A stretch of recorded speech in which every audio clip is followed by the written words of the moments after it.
Hi, everyone. I'm Dr. Z. I'm a clinical psychologist specializing in transgender care. Welcome to my channel. Today, I want to address something that a lot of you have been bringing up in comments below, wondering what to do if you live in a parts of the world, if you live in a parts of the country where there's absolutely no way you can engage in any transition steps. There's absolutely no way you can do anything about your desire to transition because it is completely unsafe, because safety is a huge concern, because if you were to do something about it, your safety would be at risk. So what to do when there's absolutely no options for you, or maybe safety is not even concerned, but you have absolutely no resources and your options are completely closed off and you do want to transition. So let's talk about that, as well as answer a second question to this follow-up question. What happens when you do live and struggle with gender dysphoria for a long time without any of those options? What happens to you? Do you go mad? Do you have psychological breakdown? Do you get to the point where you have to take matters into your own hands and perhaps even exit this life?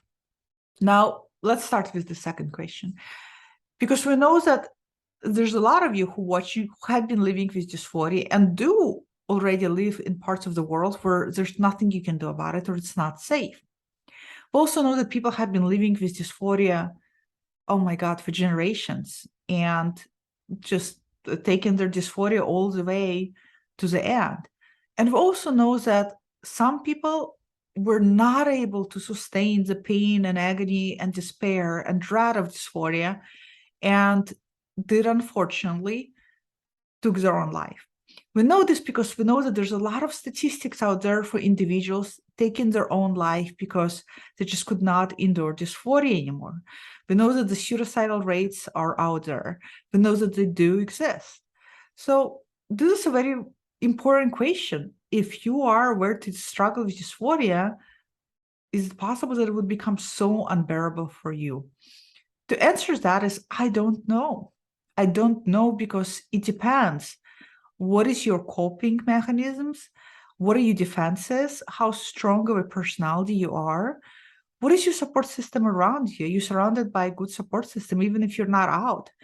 What are the other factors in your life? Are there other things in your life that you are passionate or interested about that are important to you? So it really depends. It's not a matter of looking at a person and saying, it looks like that person is going to break and fall apart. You'd be surprised. Sometimes people who seem very strong and very resilient fall apart. And sometimes people who look like they're barely hanging by the thread pull through. It really, it's so personal. It's so, it's impossible to really gauge. It's impossible to say, because everybody holds on to their own hope. Everybody holds on to their own value of life and meaning. And what that is for you, only you know. So that answer is impossible to answer, and nobody will answer that. But what I will answer for you today is, what can you do? And hopefully some of the things that I will share with you that you can do will help you cultivate strengths, will help you cultivate coping skills, will help you cultivate resilience in order to, if you are in a position where you have to live with dysphoria for the rest of your life, for you to be able to sustain it and manage it to some extent, because that's really important. Because the reality is there are people out there who live in circumstances where it's just not possible and potentially could be living under the circumstances for a long period of time. So what to do? Well, so here's the scenario, right? We have an individual. I'm going to paint the picture and I'm going to give you a solution. So the picture I'm painting is an individual adult living in an environment, circumstances where absolutely impossible to engage in any transition services. This person knows they're transgender. They're not questioning their gender identity. They know they would like to transition. They're struggling with a lot of dysphoria. And they cannot engage in social dysphoria. They cannot engage in medical dysphoria. They cannot engage in surgical did I say dysphoria? They cannot engage in social transition. My goodness. They cannot engage in surgical transition. They cannot engage in medical transition. In other words, they have to keep it within themselves. First of all, I want if any of you who fall into this category watching, I want you to recognize that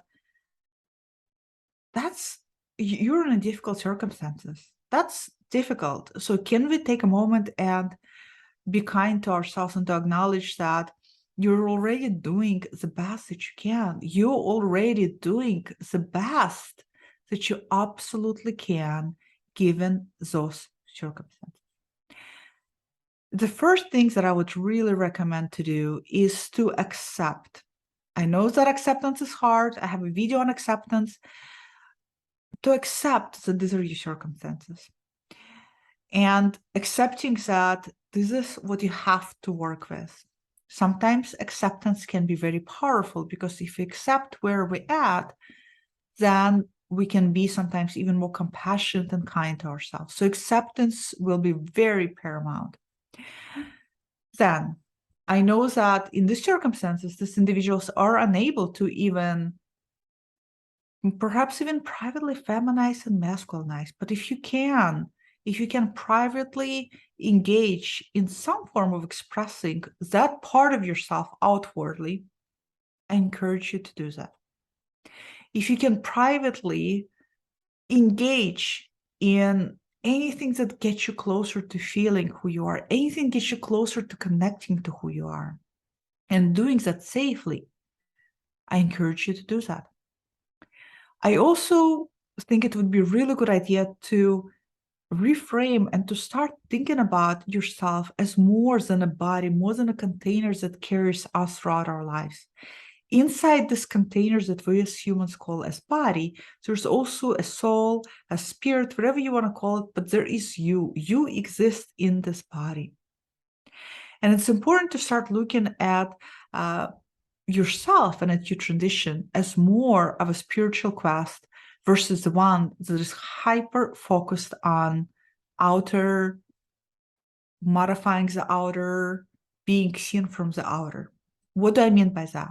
What I mean is establishing relationship with your inner self. What I mean is establishing relationship and connecting to yourself on the deeper level.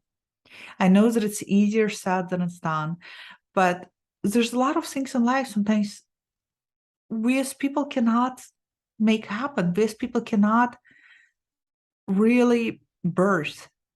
And we have to connect to that part of ourselves. And we have to find a way to express that part of ourselves.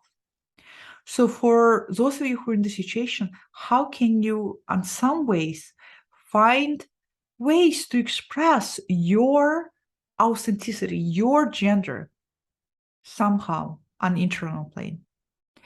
How can you also maybe express it daily in a very small ways where it's not so socially out there? It's not really something that anybody would notice or anybody would say anything about.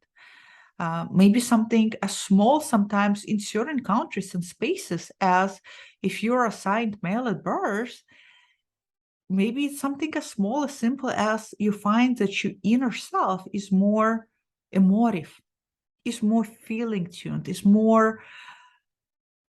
really more connected to your feelings. So how can you start expressing that? How can you become gentler, much more emotive individual without necessarily doing anything really strong overtly?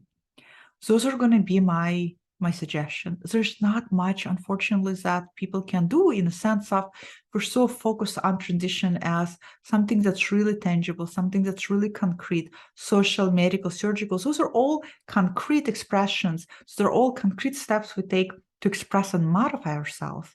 And when they're not available to us, the only steps then become available are internal spiritual ones, our internal connectivity to ourselves, maybe even connecting to somebody on social media, maybe even connecting to somebody in other parts of the world who you can resonate with. Those connections a lot of time becomes our lifeboats. They become lifesavers. They become a way to not feel so isolated and alone in the scenario. Connecting and talking to people and expressing yourself. Sometimes people even express their internal selves by writing. People get into very creative writing as if they're writing a play or a book or a story, and the character as a protagonist is their true self. Again, I know that all of the things I'm offering you are not ideal, because I know that a lot of times in our heads we get stuck wanting the ideal that we see out there that exists. And especially when it's not something accessible to us, we as humans have a tendency to become even more obsessed with it. We almost like, if I can't have that, nothing else can measure up. Nothing else will ever be as good as that. So be careful of that and try to move away from that. Try to be kinder to yourself and more compassionate, and try to really connect with yourself on a more deeper internal level. Not a good answer. I really hope that everybody who's watching, who has been in this position, who is in this position, if you have found something that works for you, where a transition is absolutely out of equation, please share below so other people can. Please comment below and share.